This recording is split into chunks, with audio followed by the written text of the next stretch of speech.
بسم الله الرحمن الرحيم ثم يتوب الله من بعد ذلك على من يشاء والله غفور رحيم.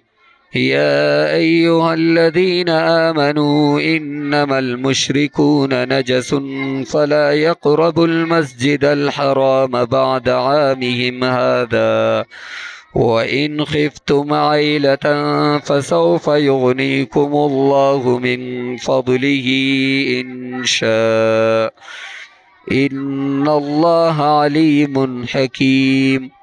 قاتلوا الذين لا يؤمنون بالله ولا باليوم الآخر ولا يحرمون ما حرم الله ورسوله ولا يدينون دين الحق من الذين أوتوا الكتاب حتى يعطوا الجزية عن يد وهم صاغرون.